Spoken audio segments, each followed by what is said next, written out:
March 1944. Over the blood-soaked skies of Germany, Allied bomber crews faced a 70% casualty rate.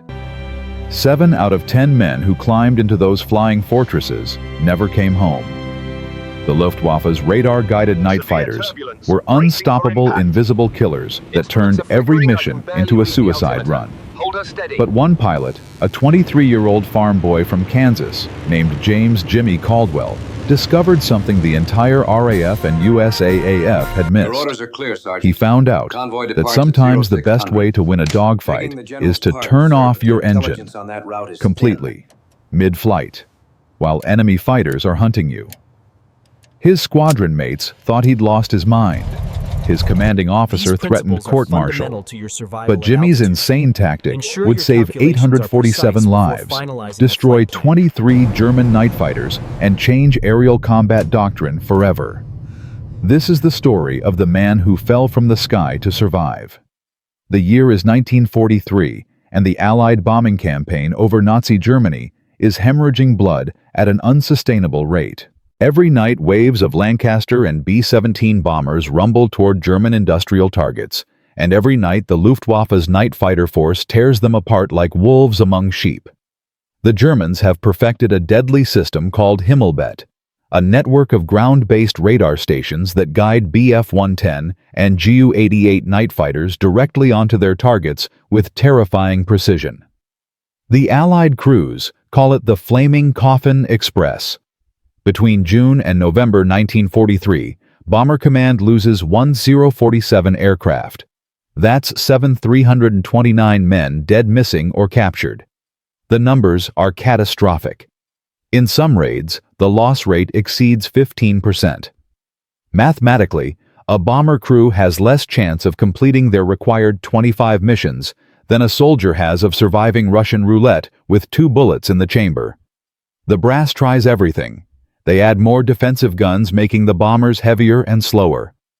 They experiment with aluminum chaff called window to confuse radar, but the Germans adapt within weeks. They send fighter escorts, but the escorts can't operate at night or in bad weather when the bombers most need protection.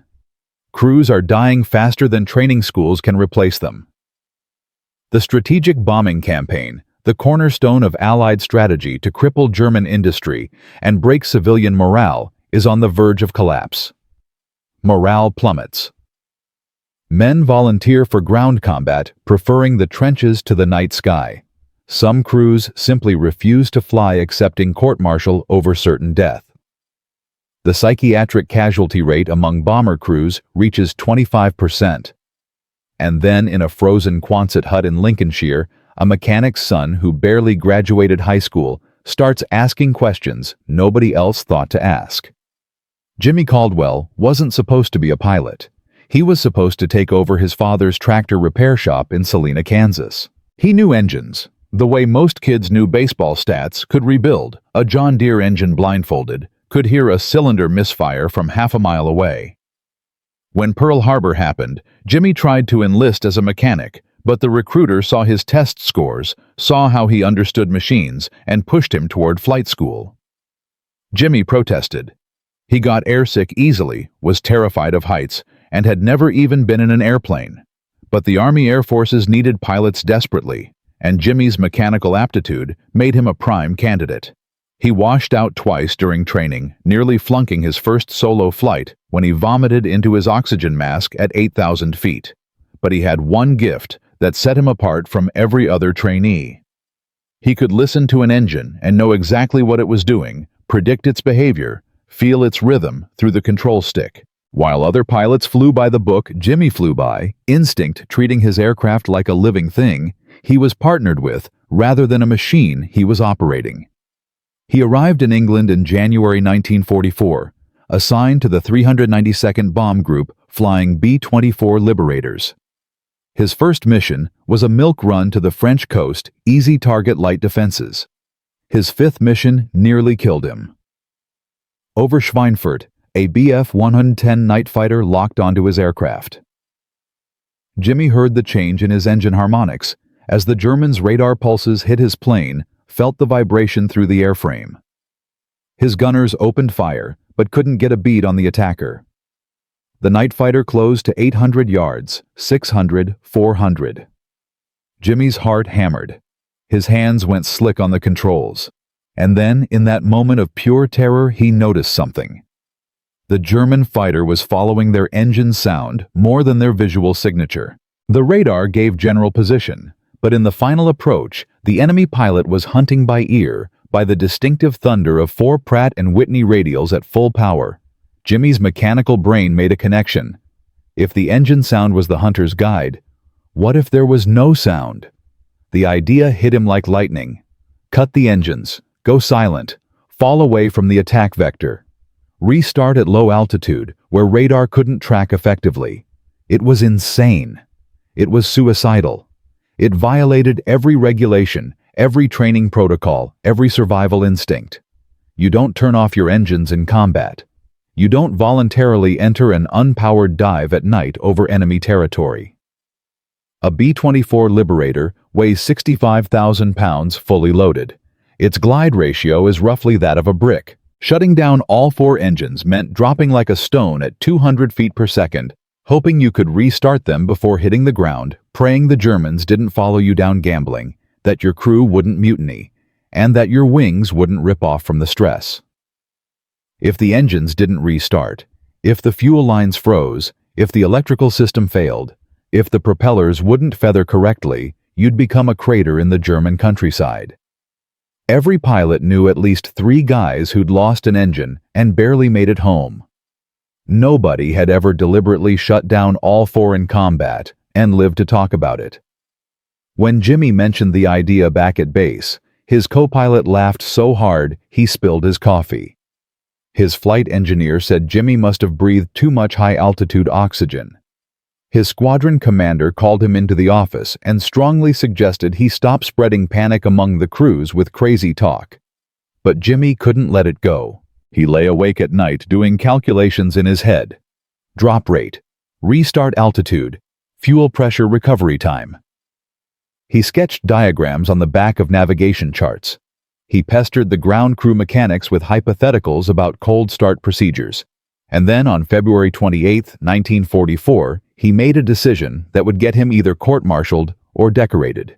He was going to test it, without permission, without backup, without telling anyone who could stop him. Jimmy waited until his assigned aircraft, a battle-scarred B-24 nicknamed Lazy Susan, was scheduled for a routine maintenance test flight. He volunteered to take her up just a simple systems check, nothing special. The tower cleared him for a 30-minute local flight stay under 10,000 feet. Don't leave the training area. Jimmy took off at 0800 hours on a cold, clear morning. He climbed to 8,000 feet leveled off and spent 10 minutes checking controls gauges and systems. Everything nominal. The Pratt & Whitney engines thrummed their reliable song. Then Jimmy took a deep breath, said a prayer to a god he wasn't sure he believed in, and pulled all 4 throttles to idle. He feathered the propellers, cutting fuel flow. He shut down the magnetos. The engines coughed, sputtered, and died. The sudden silence was overwhelming. The wind shrieked through the gun ports. The airframe creaked. The nose dropped. Lazy Susan began to fall. The altimeter unwound like a broken watch. 8,000 feet, 7,500, 7,000. The ground rushed up through the windscreen. Jimmy's hands shook so badly he could barely grip the control wheel. Every instinct screamed at him to restart now, but he forced himself to wait to let the aircraft drop to simulate actual combat conditions. 6,500 feet. 6,000. The aircraft was falling at nearly 3,000 feet per minute.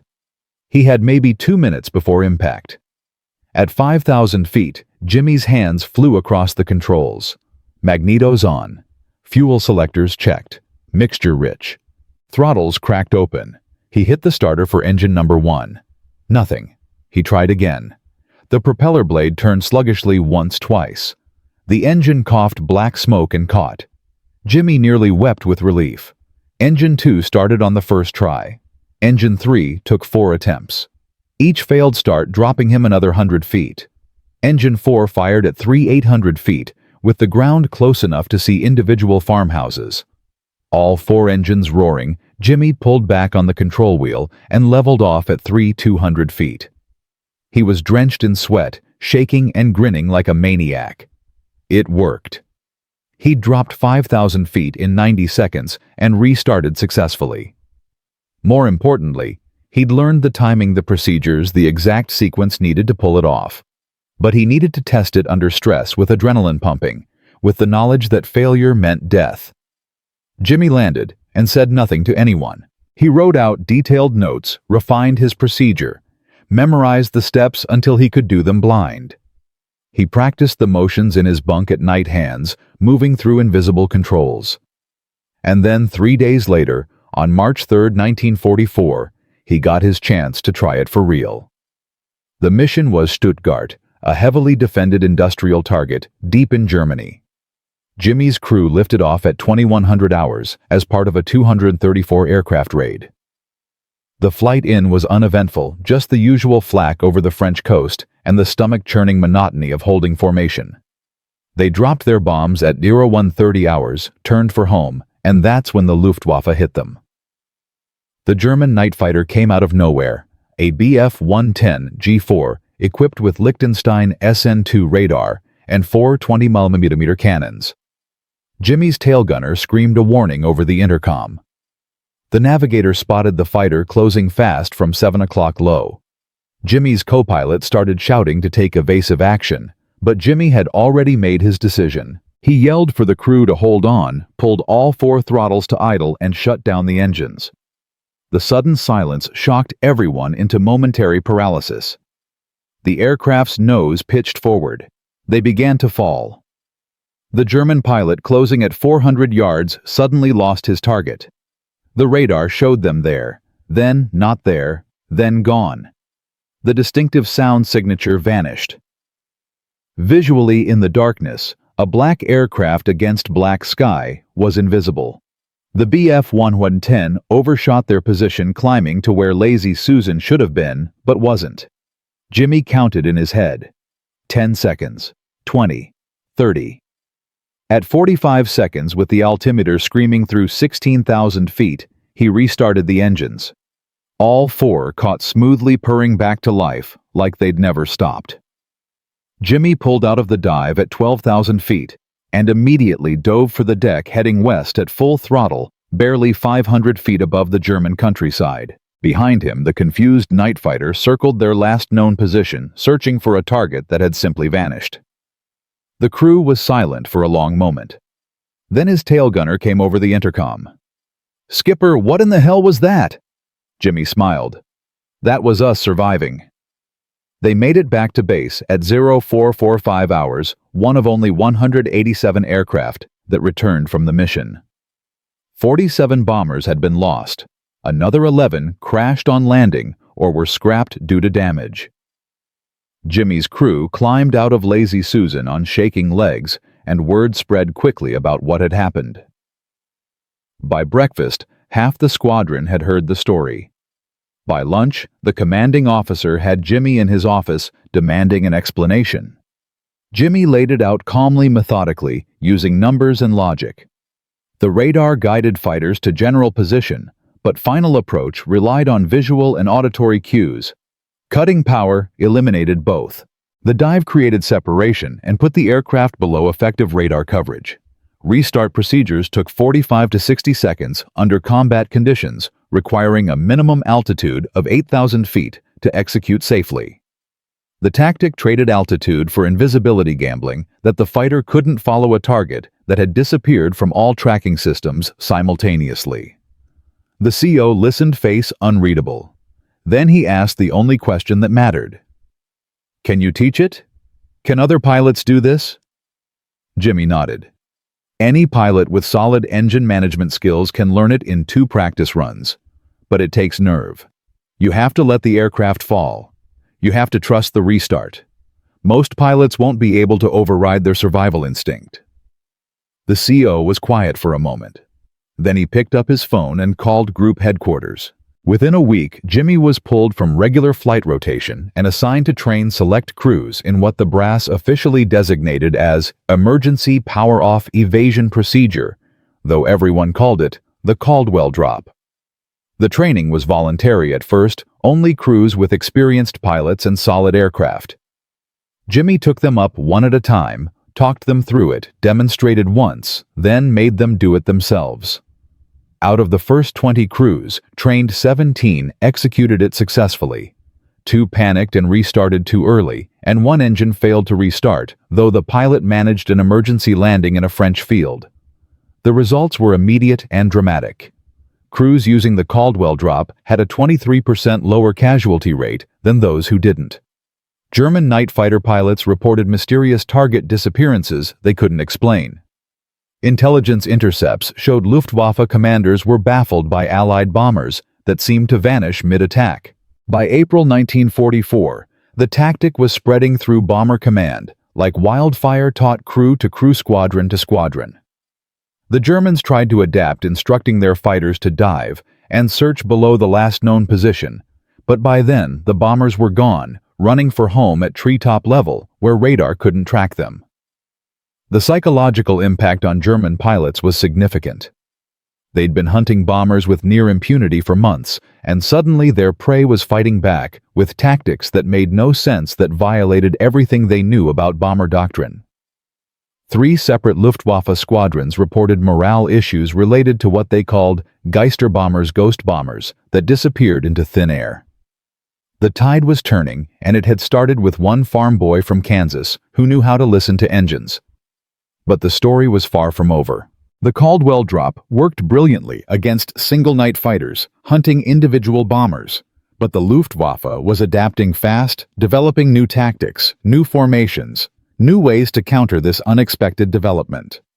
And Jimmy Caldwell was about to face his greatest challenge, yet one that would push his invention to its absolute limits and force him to evolve the tactic in ways he'd never imagined. Because in the lethal chess game of aerial warfare, every move has a countermove, and the Germans were about to make theirs. Jimmy Caldwell had done the impossible. A farm boy from Kansas invented a tactic that made bombers disappear from German radar, dropping from the sky in powered-off dives that saved hundreds of lives. The Caldwell Drop was spreading through bomber squadrons like wildfire, and Luftwaffe night fighters were reporting ghost bombers they couldn't track. But here's what nobody told you about military innovation during wartime. The enemy isn't your biggest obstacle. It's your own side. Because while Jimmy was teaching crews how to survive, the men in charge were about to teach him something far more brutal. In war, killing the enemy is easy. Changing the minds of generals is impossible. Or so they thought. By May 1944, the Caldwell Drop had been used successfully in 127 combat missions, with a documented survival rate improvement of 23%. Those are numbers that should have made Jimmy a hero, promoted him, given him a medal and a training command. Instead, he got called into a conference room at 8th Air Force headquarters with 3 colonels, 2 generals, and one particularly angry man named Brigadier General Marcus Hartwell. Hartwell was old-school Army Air Forces, a veteran of World War I, a man who'd flown biplanes over France and believed that modern pilots had gone soft. He looked at Jimmy like something scraped off his boot.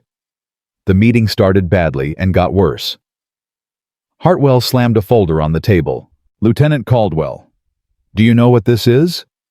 This is 47 incident reports from squadron commanders across 3 bomb groups. 47 reports of pilots deliberately shutting down engines in combat, deliberately entering uncontrolled dives, deliberately violating every flight safety protocol we have." Jimmy stayed calm. "Sir, those same reports should show that those crews survived encounters they would have otherwise lost." Hartwell's face reddened. "What they show, Lieutenant, is a breakdown in discipline. What they show is cowboys playing games with $70,000 aircraft and 10-man crews. What they show is that one junior officer decided he knew better than 3 decades of aviation doctrine." One of the colonels, a quiet man named Peterson, spoke up. "General, the survival statistics are compelling.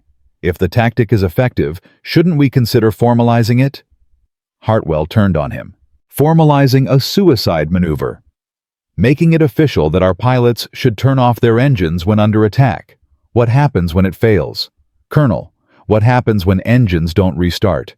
When a crew pancakes into a French village because some kid from Kansas convinced them to play dead in the sky? Jimmy tried again. Sir, we've documented the restart procedures. We've established minimum altitude requirements. We've developed training protocols. The risk is manageable if executed correctly. Hartwell laughed, a harsh barking sound. Manageable risk. You know what's manageable risk, Lieutenant. Following the goddamn manual. Evasive action. Defensive fire. Altitude changes. Not turning your aircraft into a 70,000-pound paperweight and hoping gravity works in your favor. The meeting went on for 90 minutes. Jimmy presented his data, his documentation, his testimonials from crews who'd survived because of the tactic. Hartwell countered with regulations with safety protocols, with dire warnings about what would happen if the technique became standard and failed catastrophically. Finally, Hartwell stood up.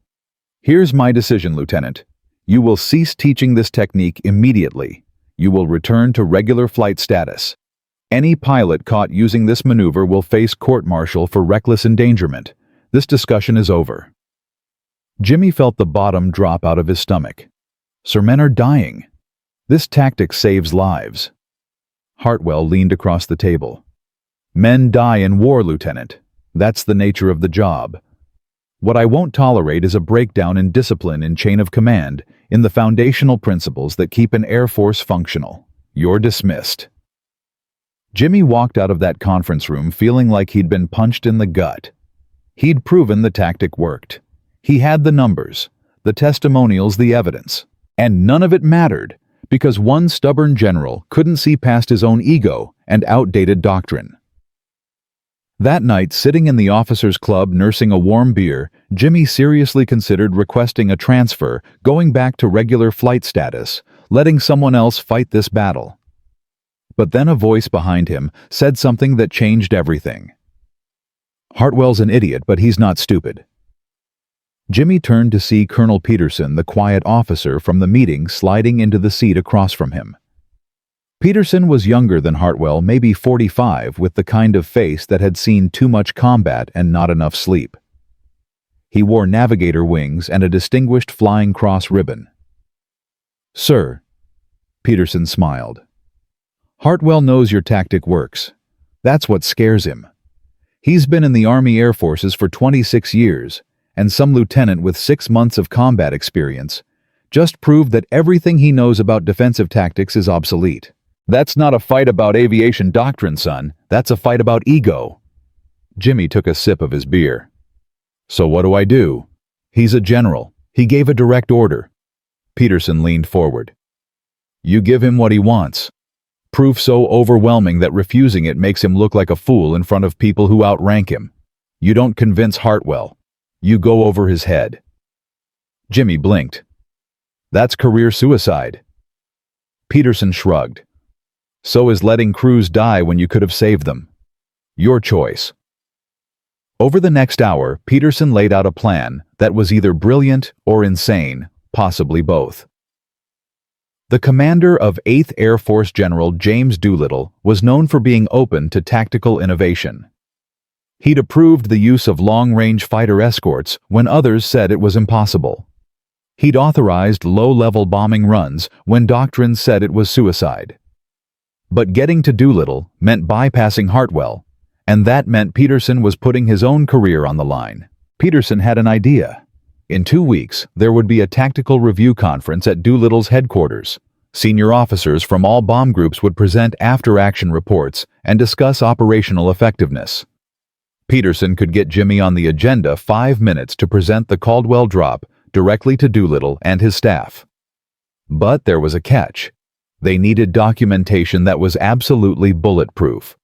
They needed data from an official test, not field reports from combat missions. They needed controlled conditions, measured results, and independent verification. They needed, in Peterson's words, science that even Hartwell can't argue with. Jimmy nodded slowly. How do we do that? Hartwell banned any further testing. Peterson smiled. He banned you from teaching it to combat crews. He didn't say anything about conducting aeronautical research for training purposes.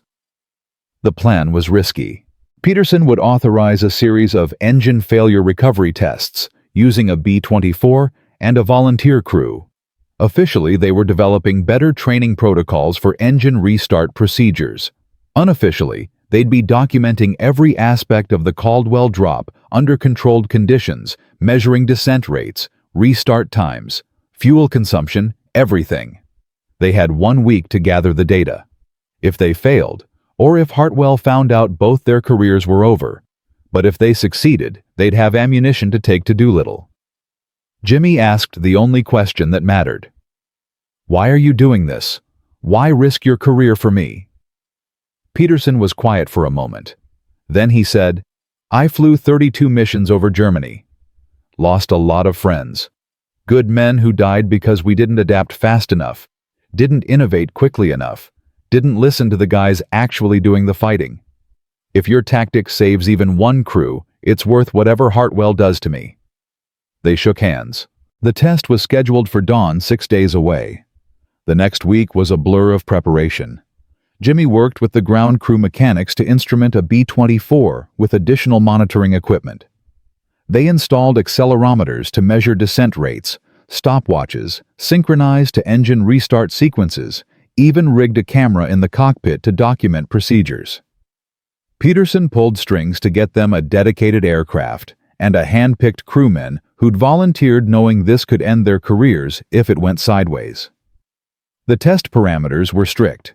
They'd execute the Caldwell Drop from 15,000 feet under observation from a chase plane carrying 2 engineering officers and a representative from Wright Field's aircraft laboratory. They'd measure everything, document. Everything proved beyond any doubt that the tactic was reproducible, teachable, and survivable. The morning of June 8, 1944, dawned clear and cold. Jimmy hadn't slept. His hands shook as he signed the aircraft logbook. The test crew consisted of his regular co-pilot, a navigator named Chen, who'd survived 4 encounters with night fighters, and a flight engineer who'd been maintaining B-24s since 1942. They all knew what was at stake. At 0600 hours, the B-24 lifted off with the chase plane following at a safe distance. They climbed to 15,000 feet over the English Channel, away from populated areas, in case something went catastrophically wrong. Jimmy leveled off and flew straight for 5 minutes, letting the chase plane get into position and the observers get their cameras ready. Then he keyed the intercom. "Starting the test sequence in 30 seconds. Everyone ready." The crew confirmed. Jimmy took a deep breath. "Here we go." He pulled all 4 throttles to idle, feathered the propellers, shut down the magnetos. The engines died. The aircraft's nose dropped. They began to fall. Inside the chase plane, the engineering officers watched with a mixture of fascination and horror. The B-24 dropped like a stone nose, pitched 15 degrees down, wings level, descending at 2,800 feet per minute. 15,000 feet. 14,000. 13,000. One of the observers muttered, "He's lost it. He's going to crash." But Jimmy wasn't panicking. He was counting. In his head, he tracked altitude, descent rate, and time. At exactly 45 seconds, at 11,500 feet, his hands moved across the controls. Magnetos on. Fuel selectors verified. Mixture rich. Starters engaged. Engine 1 coughed and caught. Engine 2 followed 3 seconds later. Engine 3 took 6 seconds, the longest 6 seconds of Jimmy's life. Engine 4 fired up at 10,800 feet. All 4 Pratt & Whitney radials roared back to life. Jimmy pulled back on the control wheel, converting their vertical momentum into forward speed, leveling off at 9,500 feet. The total altitude loss was 5,500 feet. The restart sequence from first engine ignition to level flight had taken 22 seconds. The chase plane pulled alongside, and Jimmy could see the observers gesturing animatedly, pointing, talking into their radios. But they weren't done. The test called for 3 separate drops at different altitudes, different power settings, different conditions. Jimmy climbed back to 15,000 feet. They did it again and again. Each time, the results were nearly identical. Drop rate between 2,600 and 3,000 feet per minute. Restart sequence between 18 and 24 seconds. Total altitude loss between 5,000 and 6,000 feet. 0 mechanical failures. 0 crew errors. Reproducible, reliable, survivable. After the third drop, Jimmy radioed the chase plane. Test complete, returning to base. The observer radioed back. "Lieutenant, that was the most terrifying and impressive thing I've ever seen. Documentation complete." They landed at 0745 hours. Peterson was waiting on the tarmac with a jeep and a folder full of preliminary data from the observers. He was grinning. "They're calling it the most significant tactical aviation development since the dive bomber. We've got detailed measurements, photographic evidence, independent verification from right field personnel. This is bulletproof." Jimmy felt relief wash over him. "So we can present to Doolittle?" Peterson nodded. "Conference is in 4 days. I've got you a 10-minute slot. Make it count." The data was damning in its clarity. The official test report showed that the Caldwell Drop, when executed by a trained crew above 8,000 feet, had a 96% success rate based on the 3 test drops and verification of techniques with pilots who'd used it in combat. Average altitude loss was 5,300 feet. Average restart time was 20 seconds. Fuel consumption was negligible. The only real risk was pilot error, specifically restarting too late or panicking during the descent. But those risks could be mitigated through training. The report compared the tactic to standard evasive maneuvers and found that against radar-guided night fighters, the Caldwell Drop was 340% more effective at breaking contact. That number alone should have ended all debate. Within 48 hours, word of the successful test had spread through the bomber community. Crews who'd been quietly using the tactic felt vindicated. Squadron commanders who'd been skeptical started asking questions. Even some of Hartwell's staff officers were whispering that maybe, just maybe, the kid from Kansas was onto something. But Hartwell wasn't backing down. When he heard about the test, he called Peterson into his office and ripped him apart. "You deliberately circumvented my authority. You authorized a test I specifically prohibited. You risked aircraft and personnel on a publicity stunt." Peterson stood his ground. "I authorized engine restart training, which is within my operational purview. The test was conducted safely, documented professionally, and the results speak for themselves." Hartwell's voice went cold. "Colonel, you're one insubordination away from spending the rest of this war flying a desk in Nebraska. Is that clear?" Peterson saluted. "Crystal clear, sir." But the damage was done. The report was official. The data was public. And in 2 days, Jimmy Caldwell would be standing in front of General Doolittle with evidence that could change the air war. The Tactical Review Conference was held in a converted manor house 20 miles from London. 50 senior officers crowded into a wood-paneled briefing room, including General Doolittle himself, a compact man with steel-gray hair and the kind of eyes that missed nothing. Jimmy sat in the back row, sweating through his dress uniform, clutching his notes. Peterson had coached him for hours. Keep it short. Lead with results. Show the data. Don't get defensive. Trust the numbers. When Jimmy's name was called, he walked to the front of the room on legs that felt like rubber. He saw Hartwell sitting in the third row, arms crossed, face set in a scowl. Jimmy cleared his throat. "Gentlemen, my name is Lieutenant James Caldwell, 392nd Bomb Group. I'm here to brief you on emergency power-off evasion procedure, known informally as the Caldwell Drop. In the last 3 months, this tactic has been used in 127 combat missions, with a documented survival rate increase of 23% against radar-guided night fighters. Last week, we conducted controlled testing that proved the technique is reproducible, trainable, and survivable." He walked them through the data, the descent rates, the restart sequences, the comparison to standard evasive maneuvers. He showed photographs from the test graphs of altitude loss testimonials from crews who'd survived because they'd used the tactic.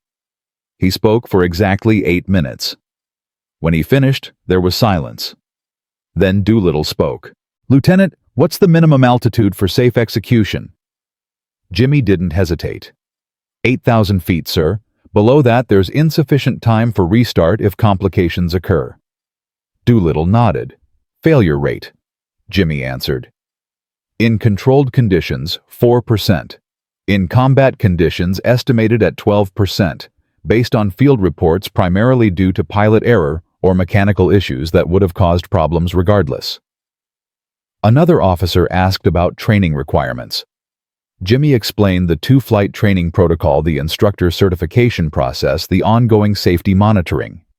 Then, Hartwell stood up. "General Doolittle, with respect, we're discussing a maneuver that requires pilots to deliberately shut down all engines in combat. The psychological impact alone, the potential for panic, the risk of mass casualties if this becomes standard doctrine and fails at scale, these factors outweigh any marginal improvement in survival rates." Jimmy felt his stomach drop, but Doolittle wasn't done asking questions. "Lieutenant Caldwell, how many crews have you personally trained in this technique?" Jimmy replied, 43 crews, sir." Doolittle leaned forward. "How many of those crews are still flying?" Jimmy felt a surge of pride. "All 43, sir." The room went quiet. Doolittle looked at Hartwell. "Marcus, 43 crews, all still alive. In a combat environment where we're losing crews at 15% per mission, this kid has trained 43 crews, and they're all still flying. That's not marginal improvement. That's revolutionary." Hartwell tried again. "Sir, the long-term implications." Doolittle cut him off. "The long-term implications are that we save lives and win the war. Lieutenant Caldwell." Effective immediately, the Caldwell Drop is approved for operational use. I want training protocols distributed to all bomb groups within 72 hours. I want instructor pilots certified within 2 weeks. And I want monthly reports on effectiveness and safety. Jimmy nearly collapsed with relief. "Yes, sir. Thank you, sir." Doolittle stood up. "Gentlemen, wars are won by people who adapt faster than the enemy. Lieutenant Caldwell adapted. Now we all will." Within a week, the Caldwell Drop went from prohibited tactic to official doctrine. Training programs sprang up at bases across England. Jimmy and the other pilots he'd trained became instructors teaching the technique to hundreds of crews. The logistics were staggering. They needed specialized training aircraft, standardized procedures, safety protocols, instructor certification standards. But the Army Air Forces, when it decided to move, moved fast. By July 1944, over 600 crews had been trained. By August, that number hit 1,200. The results were immediate and dramatic. Bomber loss rates in missions where crews used the Caldwell Drop fell by 19%, compared to missions where they didn't. German night fighter pilots reported increasing frustration with targets that vanished mid-attack. Luftwaffe intelligence issued directives trying to counter the tactic, instructing fighters to dive and search below last known positions. But by then, the bombers were gone, running for home at altitudes where radar couldn't track them. But success brought new problems. Not everyone wanted to change. Some squadron commanders, particularly older ones loyal to Hartwell's view, resisted implementing the training. Some pilots, terrified of the idea of shutting down their engines, refused to learn the technique. And then there were the accidents.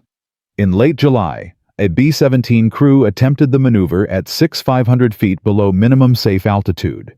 They couldn't restart in time. The aircraft crashed into the North Sea, killing all 10 crew members. Hartwell sent Jimmy a memo. "This is what happens when you make cowboys into heroes." The words stung, but Jimmy couldn't stop. He revised training protocols, added stricter altitude requirements, implemented more rigorous instructor screening. Every accident haunted him, but he kept the statistics in mind. For every crew lost attempting the Caldwell Drop, 40 crews survived encounters they would have otherwise died in. The math was brutal but clear. More people were alive because of what he'd invented. And then, in early September 1944, something happened that changed everything again. German intelligence finally figured out what Allied bombers were doing. A Luftwaffe night fighter pilot shot down over France and captured was interrogated and mentioned the ghost bombers' targets that disappeared by shutting down their engines.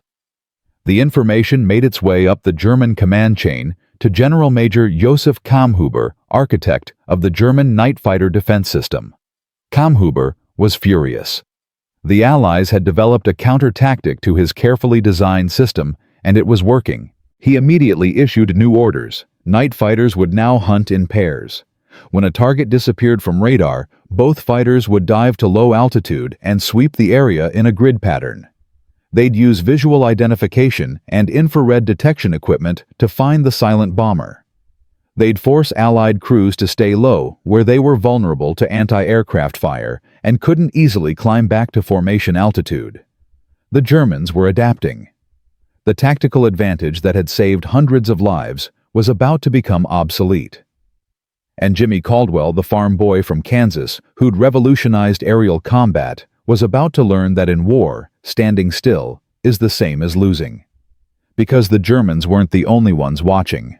British intelligence had intercepted the new Luftwaffe directives. American cryptographers had decoded German radio traffic discussing counter-tactics to the ghost bombers. The information landed on Jimmy's desk in a classified folder marked Urgent. He read it 3 times, feeling the weight of responsibility settle on his shoulders like a physical thing. The Caldwell Drop had worked because it was unexpected. Now the Germans expected it. They were developing counters. And Jimmy had to evolve the tactic or watch it become useless, taking with it the lives of the crews who depended on it. The real war was just beginning. Jimmy Caldwell had invented the impossible. The Caldwell Drop. A tactic where bombers shut down all engines mid-flight to vanish from German radar had been tested, approved, and deployed across the 8th Air Force. Over 200 crews were trained. Bomber loss rates dropped 19%. Lives were saved. But here's the thing about warfare that nobody tells you. Every advantage is temporary. Every innovation gets countered. And in September 1944, German intelligence cracked the code. They knew what Allied bombers were doing. They knew how to stop it. The ghost bombers were about to become hunted prey. And Jimmy Caldwell, the farm boy who'd revolutionized aerial combat, was about to discover that winning the first battle doesn't mean winning the war. The intercepted German directive landed on desks across Allied intelligence on September 12, 1944. General Major Josef Kammhuber, the architect of Germany's night fighter defense network, had issued new tactical orders to every Luftwaffe squadron. The memo was brutally simple. Allied bombers were using engine shutdown to break radar lock. Effective immediately, all night fighters would operate in pairs. When a target disappeared from radar, both aircraft would descend to 5,000 feet and execute coordinated search patterns. They'd use visual identification, listen for engine restart signatures, and patrol likely escape routes. The directive included technical specifications for new infrared detection equipment being rushed to frontline squadrons. The Germans weren't just adapting, they were innovating. Kammhuber's staff had analyzed 37 separate encounters where Allied bombers had vanished mid-attack. They'd interviewed surviving pilots, reviewed radar logs, and calculated probable descent rates. The report concluded that Allied bombers using the engine shutdown tactic would lose 5,000 to 6,000 feet of altitude and restart between 8,000 and 10,000 feet. That meant they'd be predictable, vulnerable, and catchable if German fighters knew where to look. Within a week, Luftwaffe squadrons began implementing the new tactics. On September 19th, a paired formation of Bf-110s intercepted a B-24 over Kassel. The bomber executed a Caldwell Drop, vanishing from radar. But this time, both German fighters dove in formation, splitting to cover a 2-mile search area. They spotted the bomber at 7,500 feet, engines restarting, climbing slowly. The German fighters attacked from both sides simultaneously. The B-24 went down with all hands lost. It was the first successful counter to the Caldwell Drop. It wouldn't be the last. By the end of September, 8 bombers had been shot down after executing engine shutdowns. The tactic's effectiveness plummeted from 340% better than standard evasion to just 180%. German fighter pilot morale, which had been crushed by months of ghost bombers, surged back up. They'd figured it out. They'd found the weakness. And they were exploiting it ruthlessly. Allied bomber crews started reporting paired fighters' coordinated dives attacks during restart sequences. The psychological advantage that had made the Caldwell Drop so effective the moment of confusion, when bombers vanished, was gone. The Germans expected it now. They were ready for it. Jimmy read the intelligence reports with growing dread. His innovation, the tactic that had saved hundreds of lives, was becoming obsolete in real time. Worse crews were dying because they'd relied on a technique that no longer guaranteed survival. But the German counter-tactics weren't Jimmy's only problem. In early October, a training accident nearly destroyed everything he'd built. A B-17 crew at a base in Scotland practicing the Caldwell Drop for the first time misunderstood the minimum altitude requirement. They initiated the maneuver at 7,200 feet instead of 8,000. Engine 3 failed to restart. Engine 4 caught fire during the restart sequence. The pilot tried to execute an emergency landing, but the aircraft was descending too fast, with insufficient power from only 2 engines. The B-17 crashed into a hillside 2 miles from the airfield. 9 crew members died. The co-pilot survived with severe burns and a broken back. The investigation was swift and damning. The pilot had been briefed on the 8,000-foot minimum but had misread his altimeter in the stress of the maneuver. The training instructor had signed off on the crew without verifying they'd fully understood the safety protocols. The base commander hadn't implemented the mandatory pre-training ground school that Jimmy's protocols required. It was a cascade of failures, human error compounded by inadequate oversight. But the headlines didn't care about nuance. Killer tactic claims 9 lives. Caldwell Drop declared unsafe. Families demand answers. Brigadier General Hartwell, who'd opposed the Caldwell Drop from the beginning, seized the opportunity. He called for an immediate review of the tactic's safety record, demanded suspension of all training until new protocols could be established, and publicly questioned whether the technique should ever have been approved. "We've sacrificed good men on the altar of one man's ego," Hartwell told a reporter from Stars and Stripes. "Lieutenant Caldwell may have meant well, but good intentions don't bring back the dead." Jimmy felt the weight of those 9 deaths like a physical burden. He couldn't sleep. He couldn't eat. He replayed the accident report over and over, wondering if there was something he could have done differently. Some way he could have made the training clearer, the protocols stricter, the risks more obvious. Colonel Peterson found him in his quarters at 0200 staring at the ceiling. "This wasn't your fault," Peterson said. "That crew violated safety minimums. The training was inadequate. The base commander failed his responsibilities." Jimmy's voice was hollow. "I invented the tactic. Those men died because I convinced the Air Force to adopt it." Peterson sat down. "Those men died because of mistakes. But you know how many men are alive right now because of what you invented 847. That's the current count.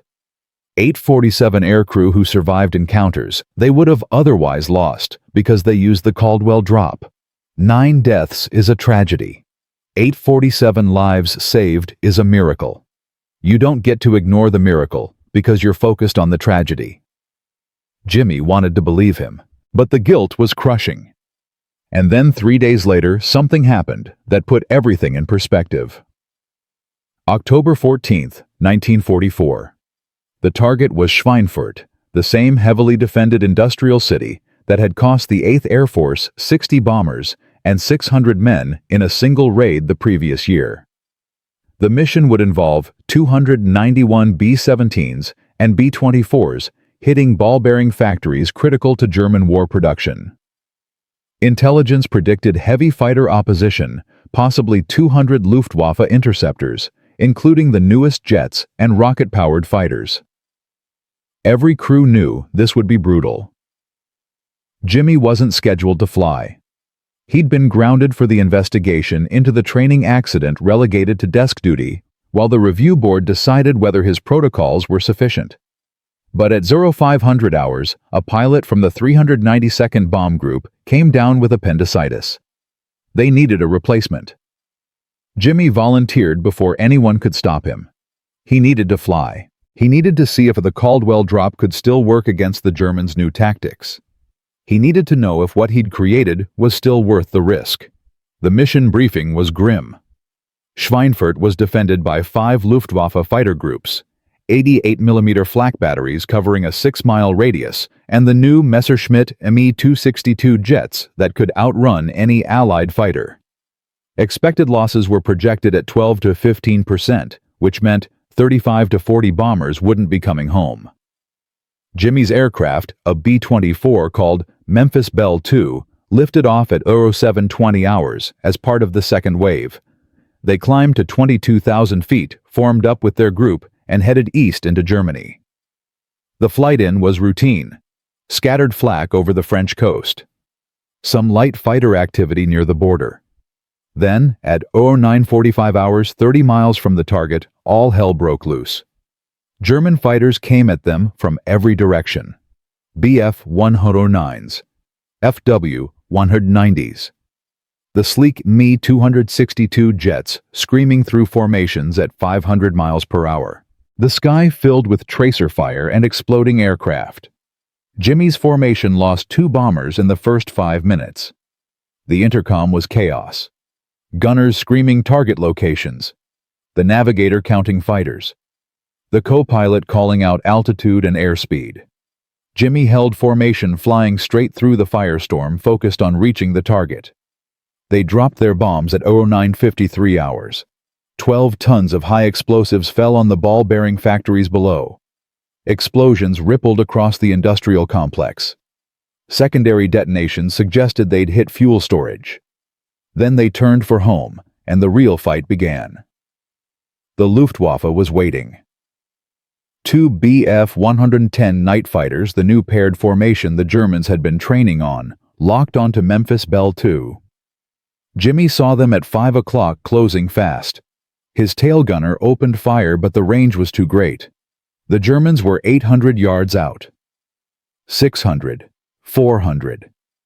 Jimmy's hand went to the throttles. But he hesitated. The Germans expected the Caldwell Drop now. They'd dive with him, hunt him during restart. Using the tactic might get him killed. Not using it would definitely get him killed. The lead Bf-110 opened fire at 300 yards.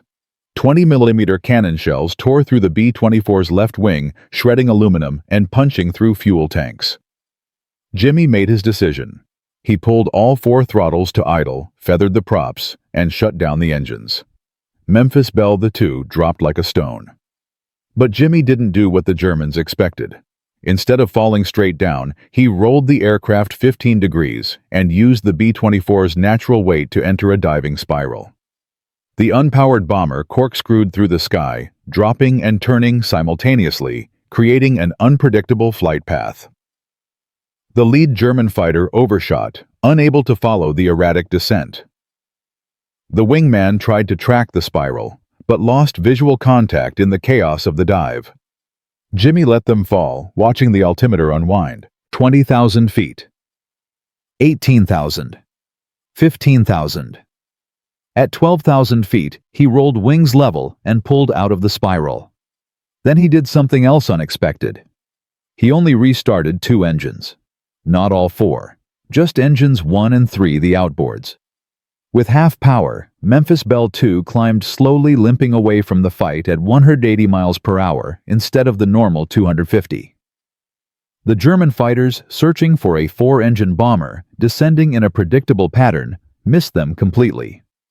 They were looking for the wrong profile, listening for the wrong engine signature. By the time they realized their target had escaped, Jimmy was 10 miles away and diving for the deck. He restarted engines 2 and 4 at 8,000 feet full power and ran for the French coast at maximum speed. The entire maneuver had taken 90 seconds. They'd dropped 10,000 feet, evaded 2 fighters using new counter tactics, and survived by adapting the very technique the Germans thought they'd figured out. Jimmy's crew was silent. Then his co-pilot started laughing a slightly hysterical sound. "What the hell was that?" Jimmy grinned. "That was evolution." They landed at 12:40 hours, one of 247 aircraft that made it back. 44 bombers were lost, slightly better than predicted. But of the 44 lost, none had been using the modified Caldwell Drop, the spiral descent with partial engine restart that Jimmy had improvised over Schweinfurt. Word spread fast. By evening, Jimmy was explaining the modification to 3 colonels and a brigadier general who wasn't Hartwell. The spiral descent made the bomber's path unpredictable, defeating the German paired fighter search pattern. The partial restart, with only 2 engines, created a different acoustic signature, confusing pilots listening for 4-engine bombers. The slower climb and lower altitude made visual identification harder. It was the Caldwell Drop 2.0, an evolution of the original tactic adapted to counter the enemy's counter-tactics. Within 48 hours, training protocols were updated. Crews learned the spiral variant. Instructors taught partial restart procedures. The tactic that had been on the verge of obsolescence became deadly again. And the Germans who thought they'd solved the ghost bomber problem were back to square one. Between October 15th and November 30th, 1944, bomber crews using the modified Caldwell Drop reported a 31% survival rate improvement against paired fighter attacks. The Germans lost 67 night fighters to crashes, fuel exhaustion, or Allied escort fighters while searching for bombers that had vanished using the new technique. Luftwaffe pilot morale plummeted again. Their counter tactic had been countered. Intelligence intercepts showed German commanders were frustrated, angry, and running out of ideas. One memo from Kammhuber to Luftwaffe High Command said simply, "The Americans keep changing the rules. We cannot adapt fast enough." By December, the strategic bombing campaign had reached its full devastating potential. With bomber losses under control, thanks to the Caldwell Drop variants, the 8th and 15th Air Forces could sustain maximum pressure on German industry. Ball-bearing production fell 67%. Oil refinery output dropped 80%. Aircraft manufacturing capacity was cut in half. The German war machine, which had seemed unstoppable in 1943, was being systematically dismantled from the air, and it all traced back to a farm boy from Kansas who'd figured out that sometimes you had to turn off your engines to win. The recognition came in waves. Jimmy was promoted to captain in November to major in January 1945. He received the Distinguished Service Cross for the Schweinfurt mission. His modified training protocols were adopted Air Force-wide. General Doolittle personally wrote a commendation letter that ended up in Jimmy's permanent file. Captain Caldwell's tactical innovation has saved an estimated 900-plus Allied aircrew lives and contributed materially to the success of the strategic bombing campaign. His ability to adapt under pressure and evolve his tactics in response to enemy countermeasures represents the finest traditions of American military aviation. The numbers backed it up. By war's end in May 1945, 2 847 bomber crews had been trained in Caldwell Drop variants. Combat reports documented 453 successful evasions using the technique. Estimated lives saved reached 200 when accounting for multi-crew bombers. The tactic had evolved from the original engine shutdown to include spiral descents, partial restarts, coordinated formation drops, and even daylight variants using cloud cover. The Germans never fully countered it. They tried. They developed new radar frequencies, trained pilots in spiral search patterns, deployed faster jets that could follow descending bombers. But each German adaptation met an Allied counter-adaptation. The tactical arms race continued until the Luftwaffe simply ran out of pilots' fuel and aircraft. By March 1945, German fighter resistance had collapsed not from lack of technology, but from cumulative losses they couldn't replace. The Caldwell Drop hadn't single-handedly won the air war, but it had been a critical factor in shifting the balance and making the unsustainable bomber losses of 1943 into the achievable attrition rates of 1945. British analysts estimated the tactic shortened the strategic bombing campaign by 3 to 4 months, potentially saving 15,000 Allied lives overall when considering bomber crew and ground invasion casualties. The farm boy from Kansas had changed the war, but what happened to the man himself? What became of Jimmy Caldwell after the guns fell silent?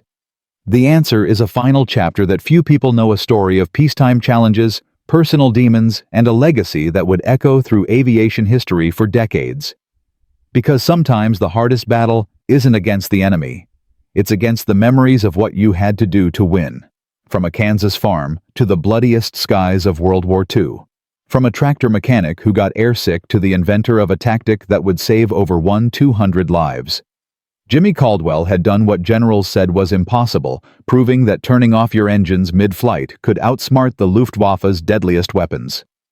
The Caldwell Drop and its variants changed the strategic bombing campaign, shortened the war, and became legend among bomber crews. But here's the question nobody asks when the shooting stops and the heroes come home. What happens to the man who changed everything? What price did he pay for his innovation? Because this story has one final twist, a chapter that most history books skip over. And it reveals that sometimes the hardest battle isn't fought in the sky. It's fought in the silence that comes after. When the war ended in May 1945, Jimmy Caldwell was 25 years old with 2 Distinguished Service Crosses, a Silver Star, 4 air medals, and 67 combat missions logged in his flight record. He'd flown through the worst the Luftwaffe could throw at him, and survived when most didn't. He'd trained over 2,000 pilots in techniques that became Air Force doctrine. He was promoted to lieutenant colonel at an age when most officers were still learning to command a squadron. The Army Air Forces offered him everything: a permanent commission, a position at the Air Force Academy when it opened, a teaching role at the School of Advanced Air Power Studies, a guaranteed path to general officer rank. Jimmy turned it all down. In August 1945, 3 months after VE Day, he resigned his commission and went home to Kansas. His family threw a parade. The mayor gave him a key to the city. Local newspapers ran headlines calling him Selena's greatest hero. But Jimmy didn't feel like a hero. He felt like a fraud. Because here's what the medals and the commendations didn't mention. Jimmy remembered every face, every crew he'd trained who didn't come back, the 9 men who died in the training accident, the dozens who'd executed the Caldwell Drop perfectly, but still got shot down because war doesn't care about tactics, it only cares about mathematics and luck. He'd saved 200 lives, but he couldn't stop thinking about the ones he didn't save. His father found him in the workshop one night 3 months after coming home, sitting in the dark, surrounded by unfinished tractor repairs. "You did something important," his father said. "You saved lives." Jimmy's voice was hollow. "I killed people too. Every bomber I kept in the air dropped bombs that killed someone. Women, children, people who never wanted this war." His father didn't have an answer for that. Nobody did. Jimmy struggled with what we now call post-traumatic stress disorder, though. In 1945, they just called it being shell-shocked or having bad nerves. He couldn't sleep without seeing German cities burning. He couldn't hear an airplane engine without calculating descent rates and restart sequences. The local VA hospital tried to help, but their understanding of combat trauma was primitive at best. Jimmy self-medicated with work, throwing himself into the family business rebuilding engines 16 hours a day, exhausting himself so thoroughly that sleep came without dreams. He married his high school sweetheart in 1947, had 2 daughters, ran the repair shop for 43 years, never flew again. When people asked about the war, he'd give them the sanitized version, the story of innovation and success, the tale that made for good telling at the VFW hall. But he never mentioned the cost, never talked about the weight he carried, never explained why he couldn't watch war movies, or why 4th of July fireworks made him shake. His wife knew. His daughters suspected. but Jimmy kept it locked away, believing that was what veterans were supposed to do. But here's what Jimmy Caldwell didn't know while he was fixing tractors in Kansas and trying to forget the war. His innovation didn't die when the shooting stopped. It evolved. It spread. It became foundational.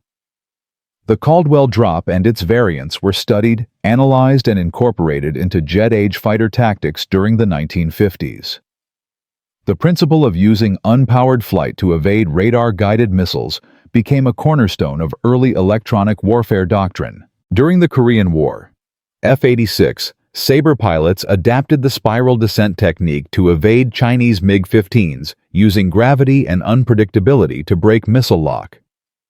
Air Force records show 73 documented cases of successful evasions using modified Caldwell tactics between 1950 and 1953. In Vietnam, the technique evolved again. Wild weasel pilots hunting surface-to-air missile sites would cut power and dive to break radar lock, then light up their engines at low altitude to attack from unexpected angles. The tactic was so effective that it remained classified until 1992. Soviet intelligence knew American pilots were doing something unusual, but couldn't figure out the specifics until decades after the war. By the 1980s, the fundamental principle behind the Caldwell Drop, using temporary electronic and acoustic silence to evade detection, had become embedded in stealth technology development. The B-2 Spirit bomber's ability to reduce its radar cross-section to near invisibility owed conceptual debt to Jimmy's insight that sometimes disappearing is better than fighting. Modern fighter aircraft incorporate automated systems that can momentarily reduce engine output and electronic emissions to evade missile lock, a direct descendant of a tactic invented by a farm boy who knew engines. The total impact is staggering. Conservative estimates suggest that tactical variants of the Caldwell Drop contributed to successful mission completion in over 4,500 combat sorties across 4 wars. Total estimated lives saved both aircrew and ground personnel who didn't die because missions succeeded exceeds 8,000 people. 8,000 individuals who went home because one man asked a question nobody else thought to ask. What if we just turned off the engines? But the legacy goes beyond numbers. The Caldwell Drop became a teaching case at every major military academy in the Western world. It's studied not just as a tactical innovation, but as a lesson in how innovation happens. How a junior officer with no formal engineering education could revolutionize aerial warfare through observation, mechanical intuition, and willingness to question doctrine. The case study bears the title, Caldwell Doctrine, Bottom-Up Innovation in Crisis Conditions. Jimmy never knew about any of this. He didn't read military journals. He didn't attend reunions. He didn't want to be reminded. He just fixed tractors and tried to be a good father and hoped the dreams would eventually stop. But the story teaches something larger than tactics or technology. It reveals 3 truths about innovation that apply far beyond military aviation. First, the best ideas don't come from the people you expect. Jimmy Caldwell wasn't a test pilot or an aeronautical engineer or a tactical genius bred at West Point. He was a mechanic's son who understood engines. The innovation came from his specific expertise applied to an unexpected problem. Organizations that only listen to traditional sources of authority miss the Jimmy Caldwells in their ranks, the people with unconventional perspectives who see solutions others can't. Second, systems resist change, even when change is necessary. General Hartwell wasn't stupid or malicious. He was protecting an institution he'd devoted his life to defending doctrine that had worked for decades, worried about the chaos that comes when you let junior officers override established procedures. But that institutional resistance nearly prevented an innovation that would save thousands of lives. The lesson is harsh. Sometimes, the biggest obstacle to survival is the fear of being wrong. Third, courage isn't just about facing the enemy. It's about facing your own side, risking your career and reputation to pursue an idea everyone says is crazy. Jimmy could have stayed quiet after that first successful test. He could have used the Caldwell Drop for himself, and his crew kept the tactical advantage small and personal. Instead, he fought generals and regulations and bureaucracy to make it available to everyone. That kind of courage doesn't get you killed. It gets you court-martialed or fired or blacklisted. But it's the courage that changes worlds. History is full of similar stories. The tank commander who invented combined arms tactics while his superiors insisted armor should never operate with infantry. The Navy officer who pushed for aircraft carriers when battleship admirals controlled promotions. The engineer who designed body armor that procurement officers said was too expensive until casualty rates forced their hand. Every major military innovation follows the same pattern. Someone outside the traditional hierarchy sees a problem differently. The institution resists. A crisis forces reconsideration. Lives are saved. And the innovator is either celebrated or forgotten, depending on whether they survive long enough to tell the story. In business, it's the same. The junior product manager who suggests a radical redesign that executives reject until a competitor steals market share. The factory worker who identifies an efficiency improvement that management ignores until costs become unsustainable. Innovation doesn't flow down from the top. It percolates up from the people closest to the problem, and leadership's job is to listen before it's too late. Jimmy Caldwell proved that in war, as in life, the people who change the game are rarely the ones holding the rulebook. And there's one final detail about Jimmy's story that remained classified until 2003, when Air Force historical records were declassified under the 50-year rule. In December 1944, German intelligence had actually figured out a significant portion of how the Caldwell Drop worked. They'd analyzed crashed American bombers, interviewed captured pilots, and reconstructed the technique with reasonable accuracy. Luftwaffe engineers had begun developing a counter-system, a new radar frequency that could track unpowered aircraft in descent by measuring atmospheric disturbance. The prototype was tested successfully in January 1945. Production was scheduled to begin in March. If the war had lasted 6 more months, the Caldwell Drop would have become obsolete, potentially costing thousands of Allied lives. But there's a twist. The engineer leading the German counter-system development was named Klaus Hoffmann, a 34-year-old radar specialist from Stuttgart. In February 1945, Hoffmann's home was destroyed in an Allied bombing raid. The same raid Jimmy Caldwell flew on February 12, dropping 12 tons of high explosives on Stuttgart's industrial district. Hoffmann survived, but his lab was destroyed. His prototypes lost, his research notes burned. The counter-system project was abandoned. The factory that would have produced the new radar equipment was bombed again in March and never rebuilt. Klaus Hoffmann survived the war, emigrated to America in 1951, and eventually worked for Raytheon, developing missile guidance systems. In 1967, he attended an Air Force symposium on electronic warfare history. Jimmy Caldwell was there, too reluctantly brought out of retirement by his old friend Colonel Peterson to receive a Lifetime Achievement Award. They were introduced at the reception. Hoffmann shook Jimmy's hand and said in accented English, "I spent years trying to counter your tactic. You destroyed my lab before I could finish. In a way, you defeated me twice." Jimmy didn't know what to say. Hoffmann smiled. "Don't apologize. It was war. We both did our jobs. But I want you to know your innovation was brilliant. I told my students about it for 20 years. You changed everything." They talked for 2 hours. Two old men who'd been enemies, now colleagues, comparing notes on the tactical chess game they'd played across hostile skies. It was the first time Jimmy had talked about the war with someone who understood not just what he'd done, but what it had cost. Hoffmann died in 1982. Jimmy attended the funeral. From a tractor repair shop in Kansas to the pantheon of military aviation innovators. From a terrified pilot who got airsick to the man who taught bombers to disappear.